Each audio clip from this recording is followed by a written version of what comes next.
ইমাম শাযুলি রহমাতুল্লাহি আলাইহি হাসান বসরির কাছে গিয়ে বলে, হাসান বসরি, ও হাসান বসরি, হাসান বসরি রে, রাবেয়া বসরিকে বিয়ে করতে চাই। আপনি ঘটক হয়ে, আপনি যেহেতু রাবেয়া বসরির ওস্তাদ, আপনি রাবেয়া বসরিকে যেহেতু আপনি পড়াইছেন, রাবেয়া বসরির বিয়ের সংবাদটা আপনি যদি দেন তাহলে রাবেয়া বসরি না করতে পারবে না। হাসান বসরি কয়, আমার রাবেয়াকে তুমি বিয়ে করবা, সেই যোগ্যতা তোমার আছে কিনা দেখতে হবে। তিনার আধ্যাত্মিক নজর দিয়ে ইমাম শাযুলির ভিতরে নজর করে দেখে তার ভিতরে কারবার নাই, আল্লাহ পর্যন্ত এখনো সে বুঝতে পারে নাই, এই জন্য আল্লাহর সৃষ্টির জন্য সে দেওয়ানা হয়ে গেছে। বন্ধুরা আমার, বাবাজিরা আমার, ইমাম শাযুলি রহমাতুল্লাহ আলাইহিকে তিনি হাসান বসরি বললেন, এরে ইমাম শাযুলি, আমাদের এলাকার মধ্যে যে একটা বড় বাজার আছে, এই বাজারের মধ্যে যাইবা, বাজারের মধ্যে গেলে তুমি একজন মানুষের কাছ থেকে কয়টা খেজুর কিনে নিয়ে আসবা। খেজুর তো বিক্রি করে মানুষে, নাকি অন্য কোনো পশুপাতি বিক্রি করে? মানুষের কাছ থেকে তুমি খেজুর কিনে আনবা। যদি মানুষের কাছ থেকে খেজুর কিনে আনতে পারো, তাহলে আমি তোমাকে তোমার জন্য ঘটকালি করে রাবেয়া বসরির বিয়ের ব্যবস্থা করে দিব। বন্ধুরা আমার, বাবাজিরা আমার, হযরতে ইমাম শাযুলি রহমাতুল্লাহ আলাইহি বললেন, এটা কোনো ব্যাপার নেই, এটা কোনো ব্যাপার হলো, আমি তাহলে যাই। বাজারের মধ্যে তিনি চলে গেলেন। বাজারের মধ্যে অনেক মানুষ দেখা যায়, বাজারের মধ্যে অনেক মানুষ আছে, কিন্তু ফল দোকান যিনি খেজুর বিক্রি করে, অনেক দোকানদারকে তিনার চোখে কাউকে দেখতেছে গরুর মতো দেখা যায়, কাউকে ছাগলের মতো দেখা যায়, কাউকে বিভিন্ন পশুর আকৃতিতে দেখা যায়, মানুষের আকৃতিতে তিনি দেখতেছেন না। হঠাৎ করে তিনি পুরাটা বাজার তন্ন তন্ন তন্ন তন্ন করে খুঁজলেন। বন্ধুরা আমার, বাবাজিরা আমার, পুরাটা বাজার তন্ন তন্ন করে খুঁজে ইমাম শাযুলি রহমাতুল্লাহি আলাইহি বাজারের এক মাথায় গিয়ে দেখলেন একজন লোক, বৃদ্ধ লোক, তিনি বসে বসে সামনে কয়টা খেজুর নিয়ে বসে আছে, আর তিনি আয়নার মধ্যে তাকান, আয়না সামনে নিয়ে তিনি তিনার মোষ কাটতেছে। ইমাম শাযুলি রহমাতুল্লাহি আলাইহি তিনি ওই লোকটার সামনে যায় দাঁড়ায়া রইলেন। তিনি কাজ করতেছে, তিনাকে ডিস্টার্ব দিচ্ছেন না। অনেকক্ষণ দাঁড়ায়া রইলেন তিনি, অনেকক্ষণ দাঁড়ায়া থাকলেন। অনেকক্ষণ দাঁড়ায়া থাকার পর, অনেকক্ষণ দাঁড়ায়া থাইকা ইমাম শাযুলি রহমাতুল্লাহি আলাইহি তিনি এবার ধৈর্যের বাঁধ ভেঙে যাচ্ছে। তিনি সালাম দিলেন, সালামের জবাব নাই। অনেকক্ষণ পরে ওনার দিকে তাকাইয়া ও আলাইকুম সালাম বললেন। সালাম বলার পরে এবার কয় ও খেজুরওয়ালা, আপনি খেজুর বিক্রি করতেছেন, আমি আপনার কাছ থেকে কয়টা খেজুর কিনবো? আমি তোমার কাছে খেজুর বিক্রি করব না, তোমার কাছে খেজুর বিক্রি করব না। আমার উপরে আদেশ হয়েছে আমি মানুষের কাছ থেকে যাতে খেজুর কিনি, কিন্তু পুরা বাজারে অনেকেই খেজুর নিয়ে বসে আছে, আমি কাউকে মানুষের সুরতে দেখি না, আমার চোখে আমি তাকে মানুষের সুরত দেখতেছি না। আমাকে বলা হয়েছে মানুষের কাছ থেকে যাতে আমি খেজুর নিয়ে যাই। আমি একজনে পুরা বাজারের মধ্যে আপনাকে পাইলাম, আপনি খেজুরের দোকানদার, আপনি খেজুর সামনে নিয়ে বসে আছেন। তখন ওই ব্যক্তি বলল, তোমার উপরে যেমন আদেশ আছে মানুষের কাছ থেকে খেজুর কিনে নিয়ে যাইবা, আমার উপরেও একটা আদেশ বর্তানো আছে। আমাকে বলা হয়েছে মানুষের কাছ ছাড়া আমি যাতে অন্য কারো কাছে খেজুর বিক্রি না করি। আরো জোরে কন্যা সুবহানাল্লাহ। ওরে আমার মনে জল্পনা কল্পনা, নবী যাব আমি সোনার মদিনা, বলেন যাব আমি সোনার মদিনা, রাসূল যাব আমি সোনার মদিনা, নবী নবী গো যাব আমি সোনার, বলে না যাব আমি সোনার।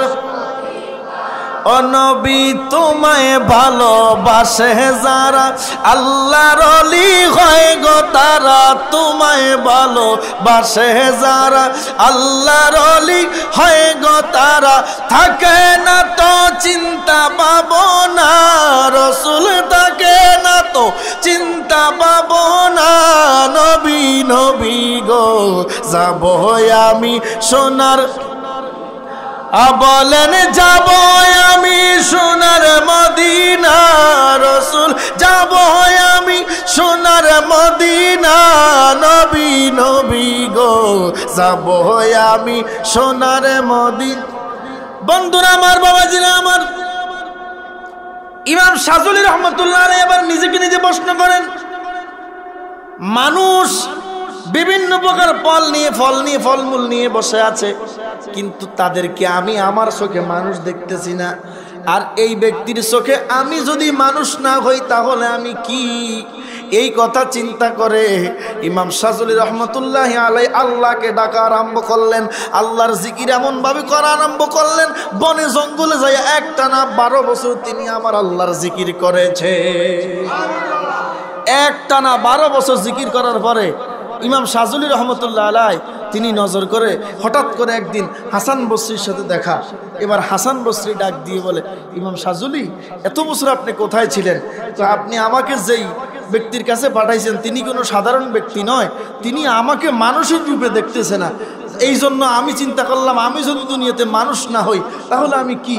আল্লাহ পর্যন্ত এখন আমি বুঝতে পারি নাই। তখন তিনি আমি আল্লাহকে ডাকতে ডাকতে আজকে 12 বছর রেয়াজত করে আল্লাহকে ডাকতে ডাকতে আমি এই পর্যন্ত এসেছি। এবার বলেন আমার এখন পরিস্থিতিটা কি? ইমাম শাযুলি রহমতুল্লাহ আলাইহি কথা বলার পর হাসান বসরি ডাক দিয়া বলে, এবার আমি তোমাকে উল্টা একটা প্রশ্ন করি, এখন তুমি রাবেয়া বসরি কি বিয়ে করবানি? কয় না। ওই সময় বিয়ে করার জন্য খেজুর কিনতে গেছে, আর এখন তুমি এবার রাবেয়া বসরির বিয়ে করবানি? কয় না। তো কেন বিয়ে করবা না? রাবেয়ারে যেই মাওলায় বানাইছে, রাবেয়া বসরিকে যেই মাওলায় বানাইলো, আমি সেই মাওলার সন্ধান যখন পেয়ে গেলাম, সেই মাওলার সন্ধান পাইয়া গেছি, এখন আর রাবেয়ার দরকার নাই। আমার মাওলা হলে এরকম 1000 কোটি রাবেয়া আমার জন্য অভাব নাই। আর জোরে কন্যা সুবহানাল্লাহ। আসলে হাসান বসরি যার কাছে পাঠাইছে খেজুর কেনার জন্য, তিনি হলেন হাসান বসরির পীর। যখন তিনি দেখলেন ওনার অবস্থা, ভিতরগত অবস্থা ভালো না, তখন উনি ওনার পীরের কাছে পাঠাইয়া দিলেন। আল্লাহর ওলি ওনাকে নজরে করম দিয়ে আল্লাহ পর্যন্ত পৌঁছাইয়া দিছে।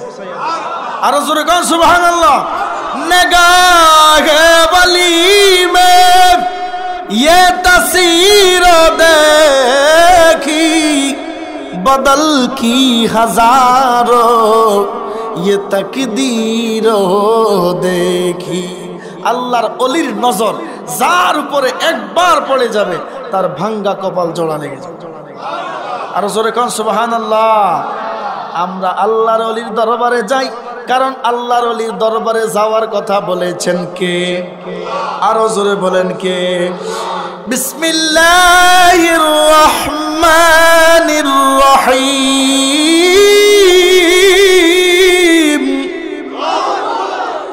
ইন্না রাহমাতাল্লাহি করিবুম মিনাল মুহসিনিন।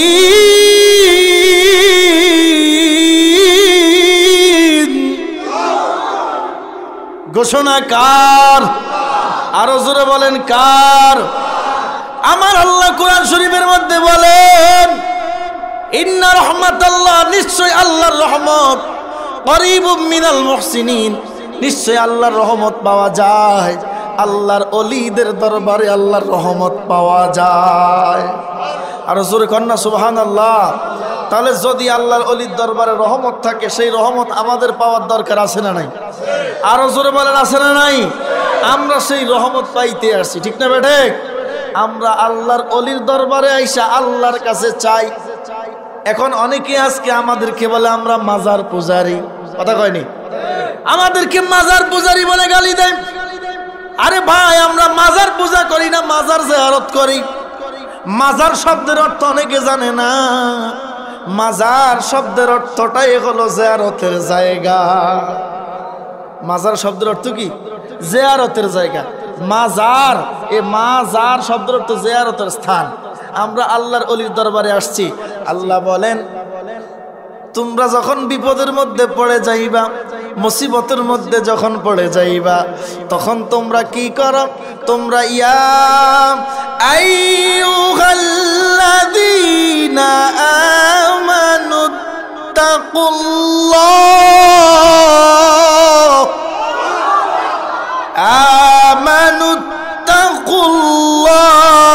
ওয়াবতাগু ইলাইহি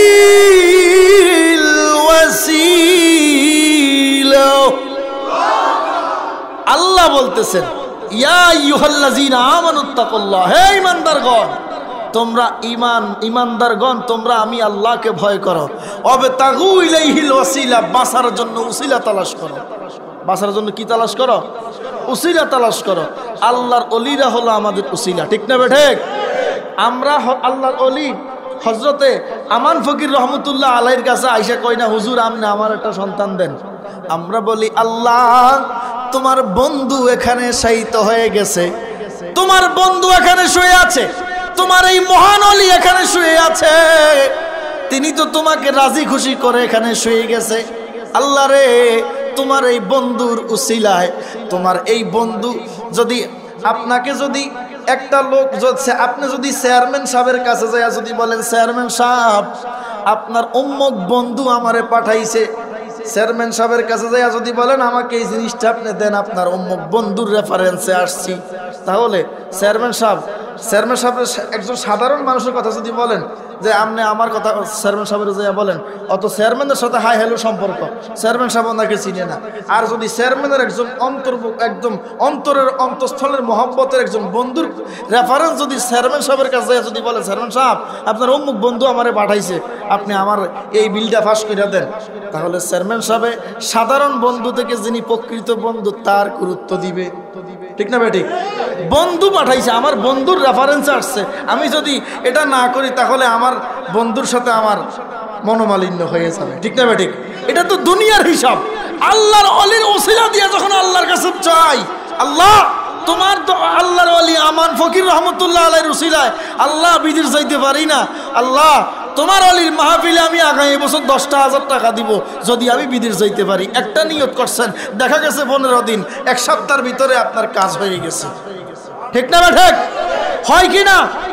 আমরা আল্লাহর অলির দরবারে যাই, আমরা আল্লাহর অলির উসিলা করে আল্লাহর কাছে চাই। কার কাছে চাই? আল্লাহর কাছে চাই। আর অলি আল্লাহর দরবারে যাইয়া আমরা নিয়ত করে আমরা পেয়ে যাই, এই জন্য আমরা বারবার নিয়ত করি, ঠিক না ঠিক? এই জন্য মানুষ নিয়ত করে করে আল্লাহর অলির দরবারে নিয়ত করে করে পায় বিদায় আল্লাহর অলির দরবারে মানুষ দান অনুদান হাদিয়া গরু ছাগল টাকা পয়সা দান করে, ঠিক কিনা? কথা বলেন ঠিক না ঠিক? আল্লাহর এইরকম একজন মহান অলি আমান ফকির রহমতুল্লাহ আলাইহি আমাদের পাশে শুয়ে আছেন। হুজুরের দোয়া আমরা চাই কি চাই না? কারা কারা আমরা হুজুরের দোয়া চাই? দুই হাত উঠে দেখাই, নারায়ে তাকবীর, নারায়ে রিসালাত, আহলে সুন্নাত ওয়াল জামাত, হাত নামান। তাহলে আমরা সবাই আল্লাহর অলির দোয়া চাই, আল্লাহর অলির রুহানি দোয়া, রুহানি নুরানি তাজাল্লু আমরা চাই কি চাই না? আল্লাহর অলি আমাদের জন্য মাজার শরীফ থেকে দোয়া করতে পারে, এই বিশ্বাস আছে তো? কথা কয় না, আছে তো? এই বিশ্বাস থাকতে হবে, এই বিশ্বাস থাকলে আপনি পেয়ে যাবেন। আর এই বিশ্বাস যদি না থাকে কারবার হবে না। কথা বুঝতে পারছেন? আল্লাহর অলিরা, আলা ইন্না আউলিয়া আল্লাহি লা খাউফুন আলাইহিম ওয়ালা হুম ইয়াহজানুন, সাবধান, খবরদার, আল্লাহ আগে সাবধান করতেছে। আল্লাহ সাবধান, খবরদার, তোমরা মনে করিও না আমার অলি আল্লাহর ভিতরে কিছু নাই।